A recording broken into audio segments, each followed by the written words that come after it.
Thank you very much. I'm not very happy to be here alone. I'm going to stand rather than sitting. Actually, I'm going to what I'm going to do for this afternoon session is not only presenting the draft agreement but also moderating the session until the end of this session as well.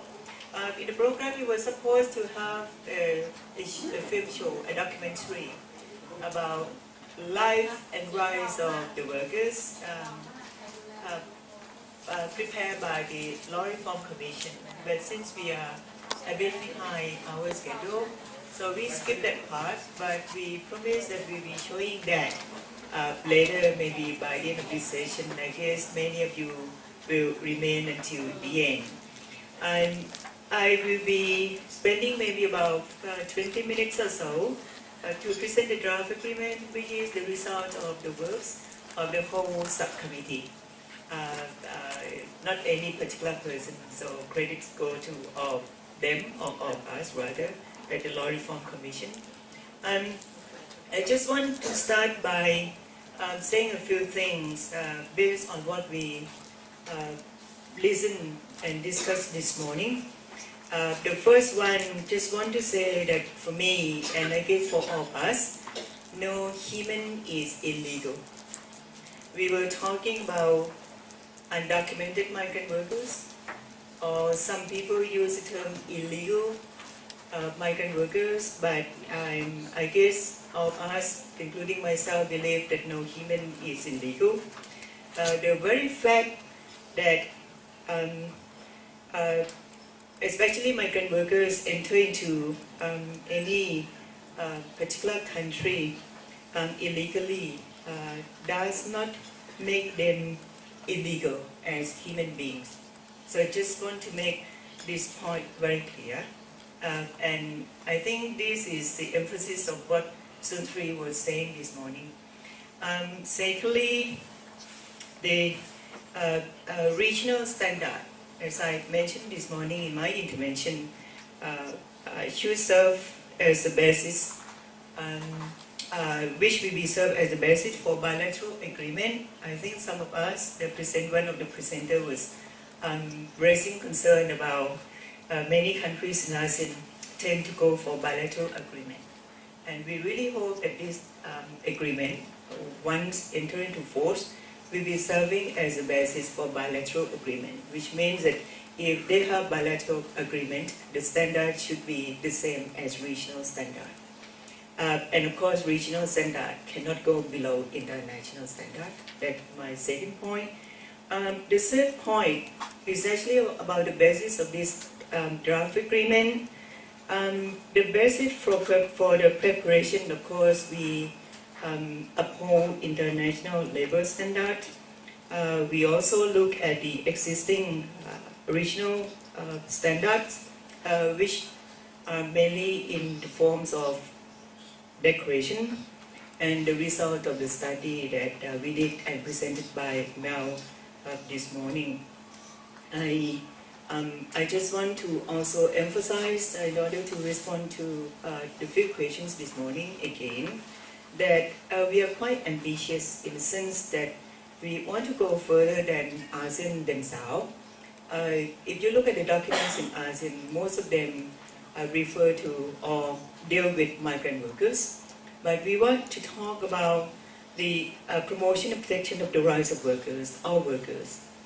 Because for me, or for us in the subcommittee, we feel that all workers, be they nationals or non-nationals, they should be treated exactly the same way, and they should enjoy the same rights. So that's the basis for this draft agreement.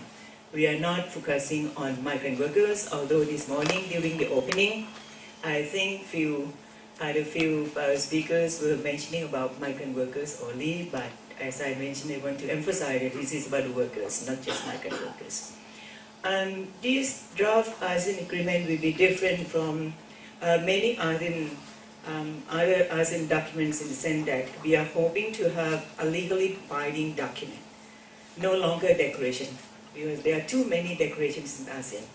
ASEAN is quite keen to adopt one declaration after another. So we want it to be a legally binding document. That's why we propose a draft agreement rather than any further declaration. I will start by looking at the objectives of the draft agreement, some basic principles which I already shared with you, and then the rights contained in the draft.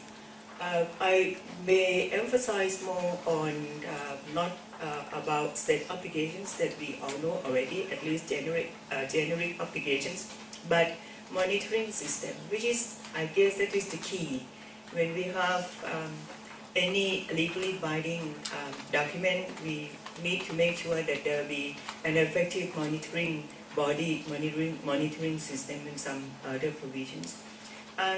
Of course, the very objective of this draft agreement is actually for the realization of a regional system and regional standard for the promotion and protection of the rights of all workers. You may notice, as I said, that we refer to all workers, and legally binding document with effective monitoring body.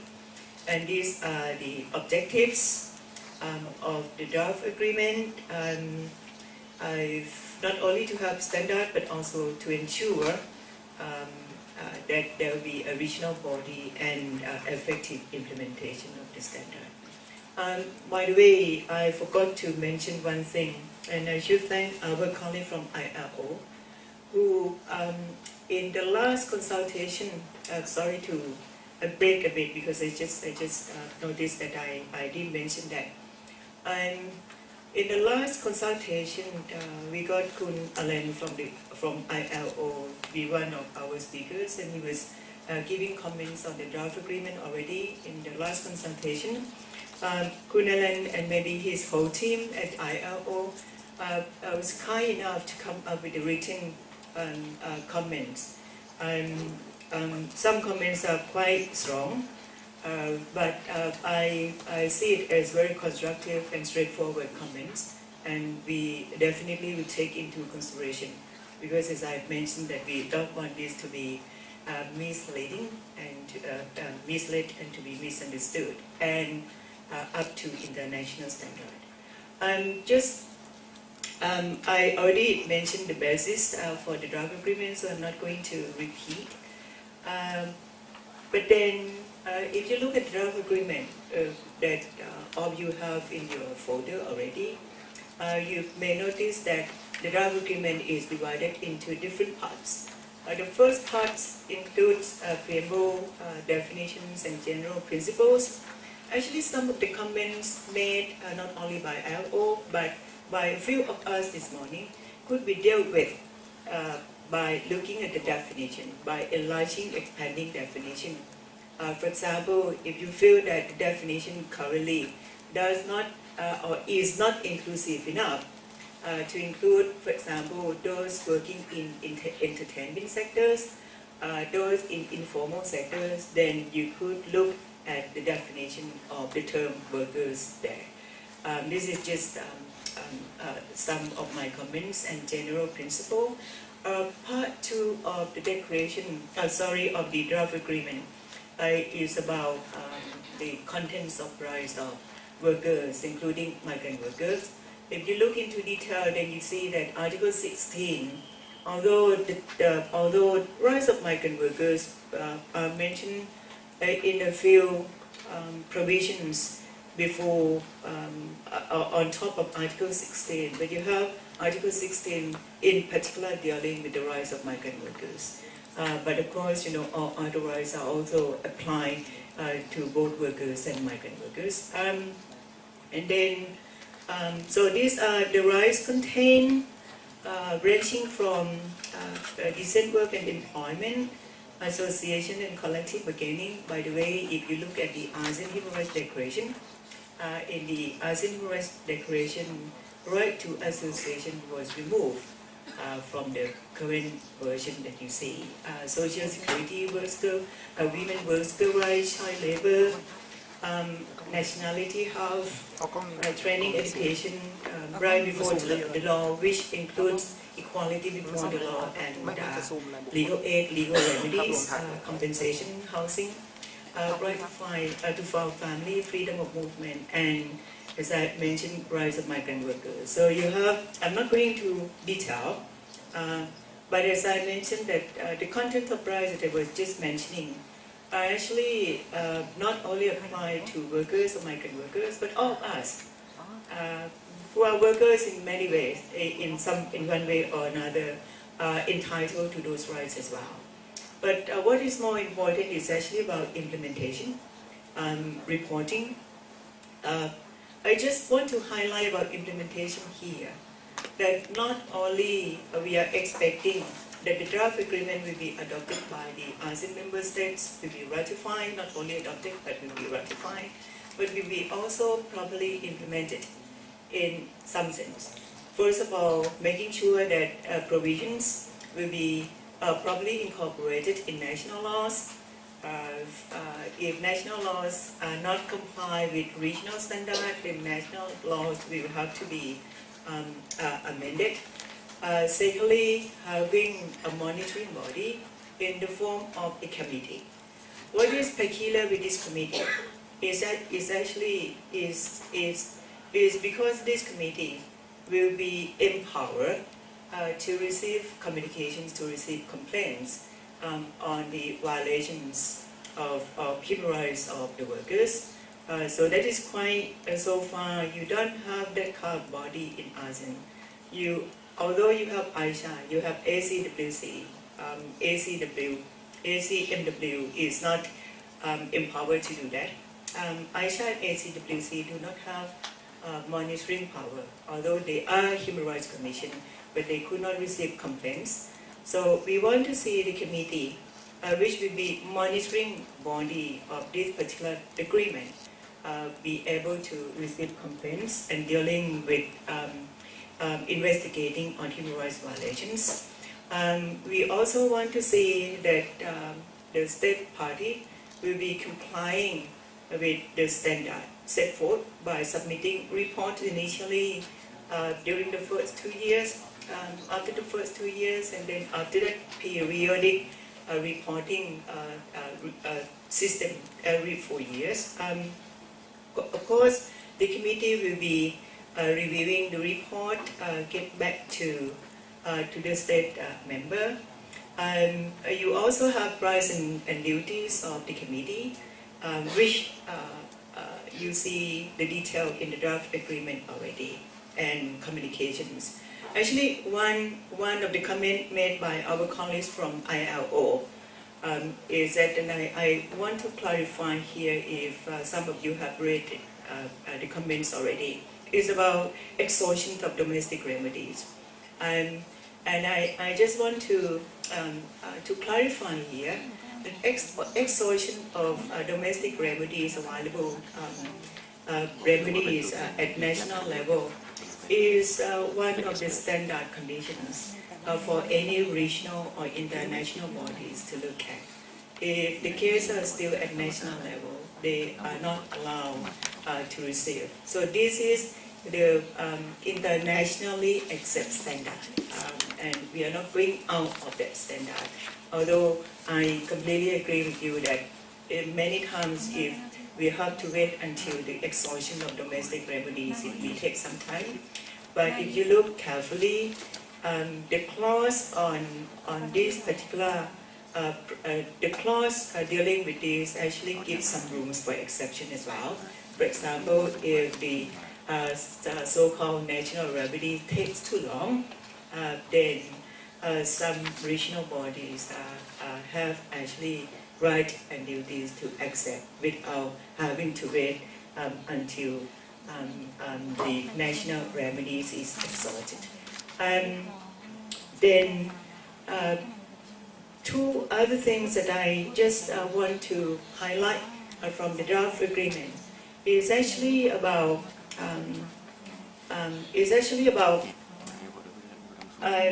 this is again could be quite unique to ASEAN.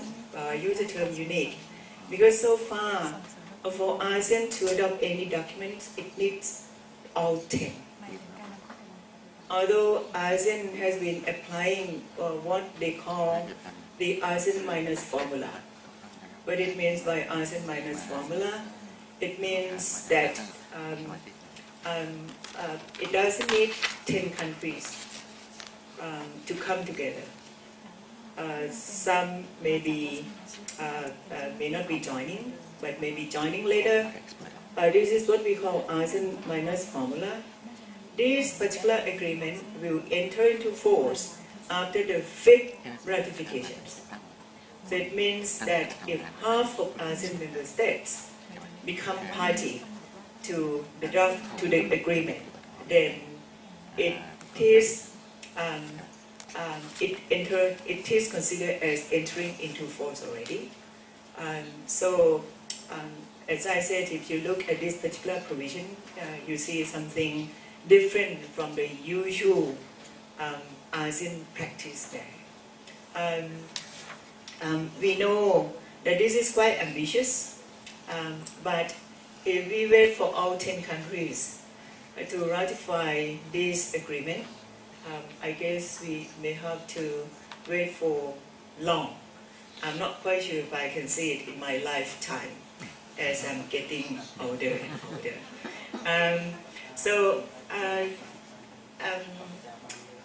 I just go back to the committee a bit before I end my presentation. In the sense that the committee will be composed of one member from ratifying country.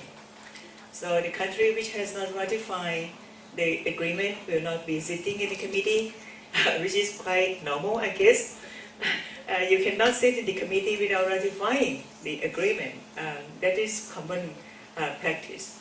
So it will be composed of one member from one country, a state party, I mean. And the term is 4 years, but the first 2 years, 1/3 of the members will terminate their mandate, and there will be a new appointment. Unfortunately, we still have to have the members of the committee appointed by the state party, which is again the usual practice. So I guess I end my presentation, very brief introduction to the draft agreement here. And if you have any questions, just ask me now, because after this we are going to divide into 3 different groups in order for you to discuss the draft agreement into detail. As we mentioned a few times already, that this draft agreement has gone through different consultations. We organized quite a number of consultations at national level. We organized the first consultation, regional consultation last year, and this is the second consultation. So the draft that you have in your folder is not the draft which was. We didn't make any revision yet, because we want to collect as many inputs as possible. So please do so. I wonder if you have any questions. I was too fast. Yes, Brema? Thank you for walking us through. I just have actually 2 questions, but around the same thing, jurisdiction and local remedies. So what do we do with, let's say, fishermen? There's hardly any local remedy in that case. And the second group is, let's say, people of the Rakhine province, the Rohingyas.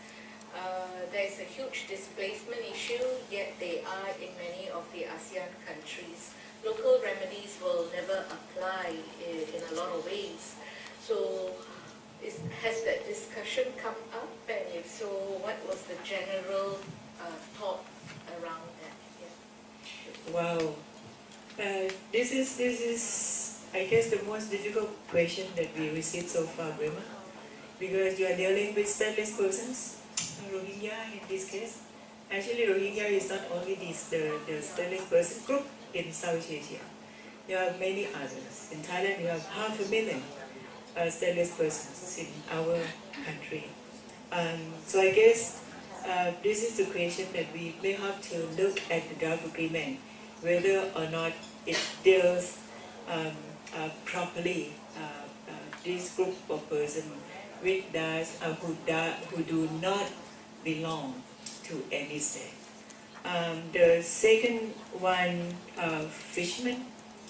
I guess for fishermen, at least if they are not stateless, at least they have two countries which have obligations to take care of them. One is their country of origin. The second one is the country where they are working. But in the case they are working in international water, in the high sea, there's another problem. I guess we have Dr. Tanet, who is a law professor here. I'm not, although I'm teaching law, but I'm not law professor myself. But I think that is another quite serious question that you brought up. Thank you so much. I have to admit that I didn't think about it myself.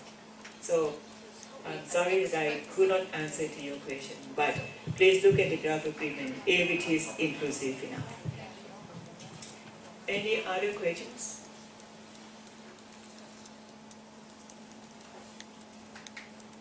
Okay, so it means that I thought it was clear. But yes, please.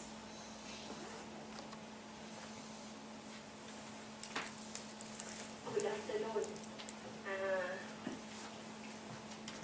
On behalf of Lao delegation, I would like to thank for invitation to us to join this meeting. But we received the document very late, and in the first regional meeting, consultation meeting, we didn't join, and we don't know indeed about the background on this agreement, and we think it's very hard to adopt this agreement. As you said, that very hard to promote, to submit to 10-member ASEAN country to adopt this agreement. So, on behalf of Lao delegation in this meeting, we would like to inform you that both of us have not mandate to ratify or not ratify in this agreement, but and we have no experience, and we would like to join as observers. Thank you very much. We don't have observer status here, unfortunately. No, I just like to clarify on a few points, which I think there must be some misunderstanding.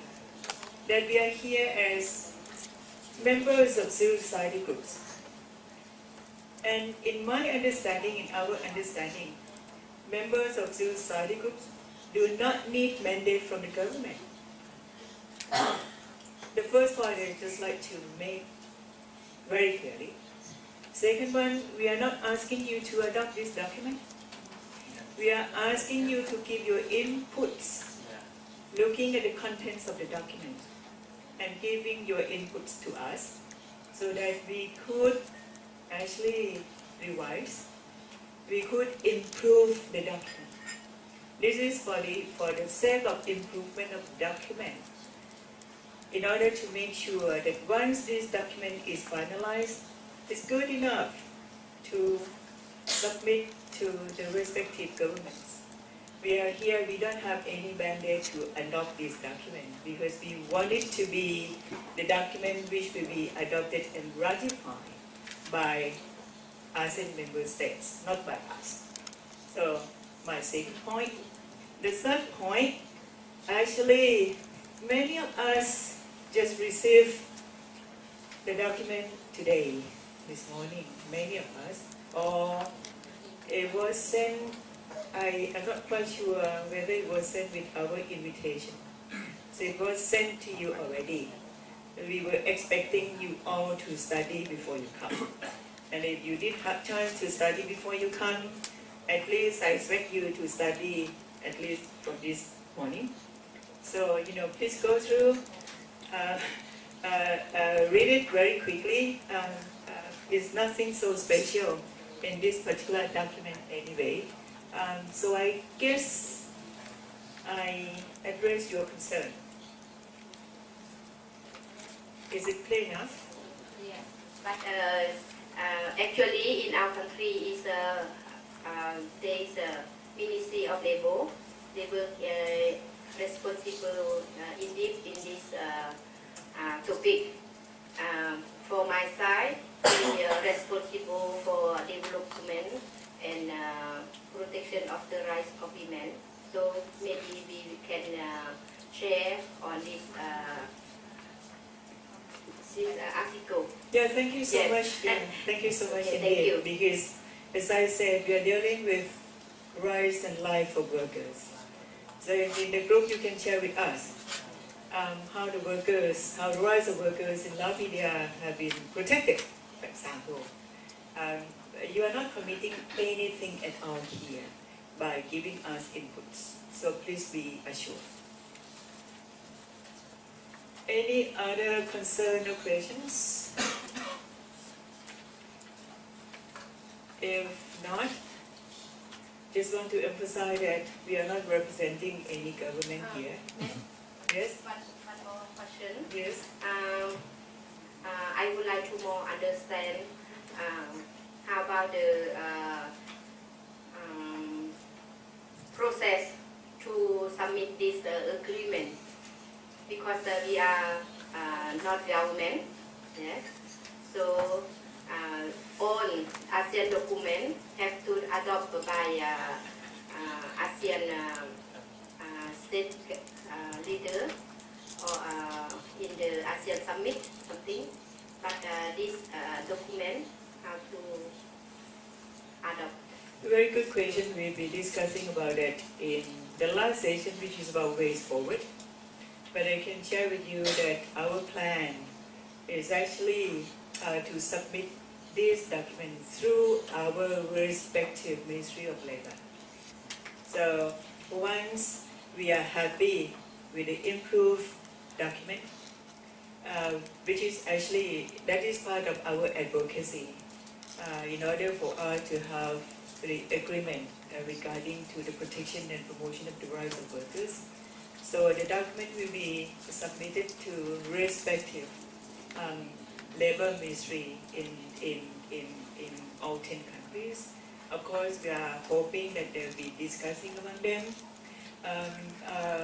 Of course, we are not in the position to negotiate because negotiation will be done by the governments. This is the document that we are going to submit to the governments.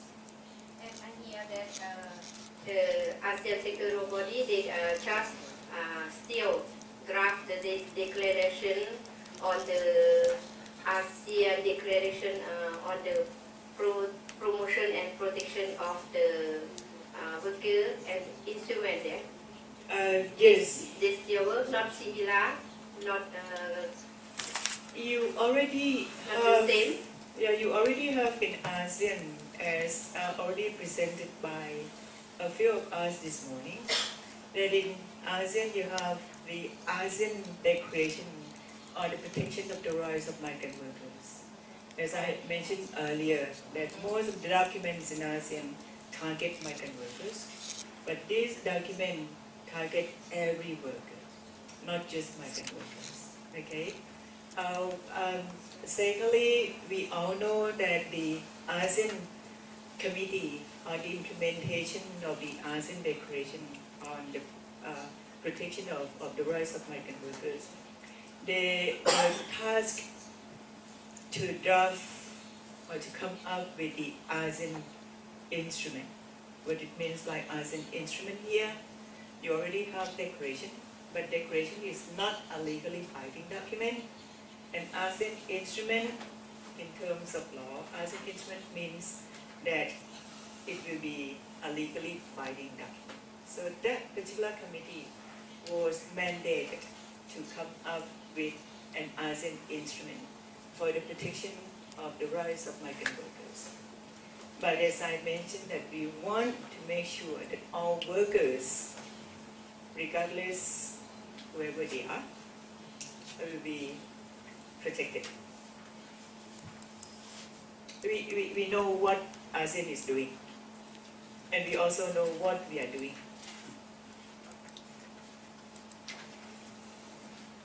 I wonder if I respond to all questions and concerns. I guess yes. If you have any further comments or questions, what we are going to do together is actually to divide into 3 groups.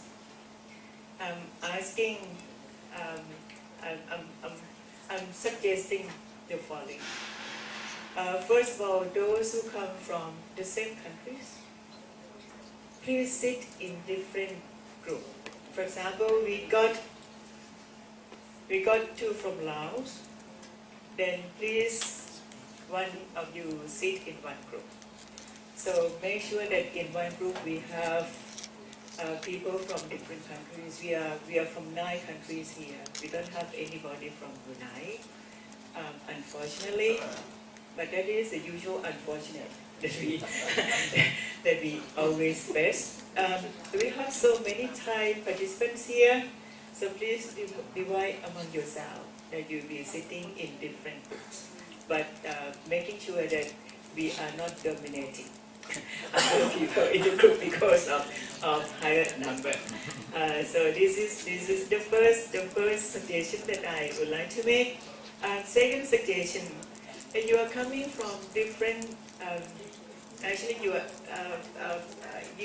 having different expertise, working on different areas. Some of you are working on, for example, informal workers, rights of workers in informal sectors.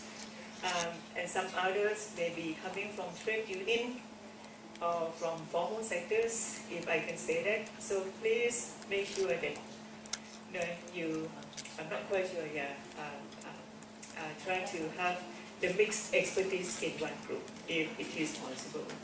I don't know how many of us here, and maybe about 40 or more.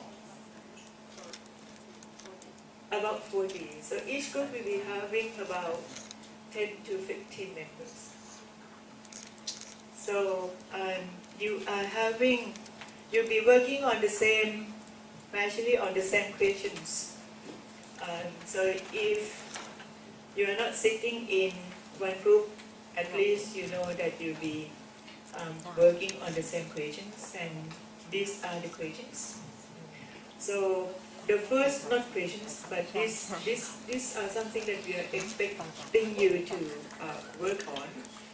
That do you feel that the draft is comprehensive enough, and whether or not there are gaps to be filled? This morning we heard from Pinoy that she feels that this draft did not include workers in the entertainment sector, for example. How to deal with this unintended exclusion. So please look at the draft. If it is comprehensive enough, and if there are gaps, how to fill. We are expecting your suggestions, your inputs here. And secondly, which provisions that you think still need further modifications or polishing? The comments made by ILO are extremely useful here, because it gives us not only comments but also suggestions. So please do so in your group. And thirdly, if the mechanism as provided for by the draft is appropriate, of course, in the opinion of the drafting group, we feel that that's the most appropriate already. But of course, you are all experts dealing with the issue of the rights of workers. You may know much better than us whether or not the mechanism, the committee that we put in the draft is appropriate enough. Appropriate enough means if you think it will be effective enough, then what would be the next step? Although the last question will be discussed in the last session as well. So that is the homework for each group, and you'll be having maybe what time is it is now almost 2 p.m. 5 to 2. So we are expecting you to work together maybe for an hour or so. Then you come back here. You have one person presenting the result of the discussions from the group. So please do. I'm not quite sure how we start. Maybe we just count 1, 2, 3, and then you'll be sitting together. So I think the system of 1, 2, 3 would be the best way to do, because the sitting arrangement already allow us to count 1, 2, 3. Yes. Could we start with our colleague from us? Yeah, us.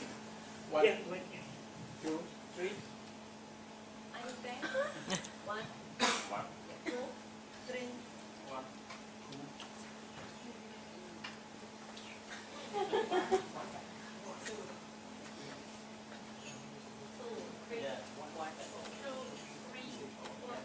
two. Three.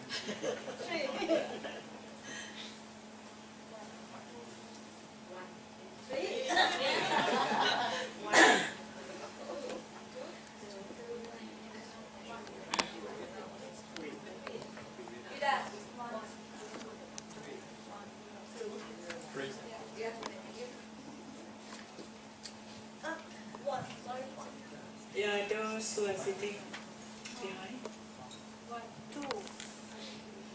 Okay, who else didn't count yet? Okay, I guess you all know which group you'll be going. And where is the venue for group work? Okay, different corners in the same room. So group 1 will be sitting there. Oh, there? Okay. Group 1 will be sitting there. Two. Group 2 out there. And then three. Group 3 is here. So please come back as 3 here. Thank you.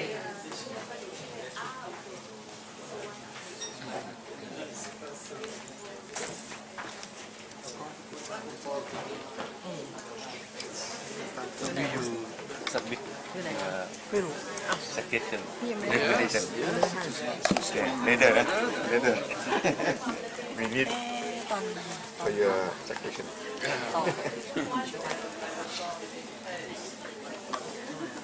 ไม่กำลังคิดอยู่ว่าค่อยไปโพสต์ทีเดียว นี่ไม่ได้ผลนะ เดี๋ยวไปโพสต์ อ๋อเซิร์ฟเวอร์เดี๋ยวเขาดีกว่าเอาไว้บอกเมื่อกี้ถ่ายทอดสด ถ่ายทอด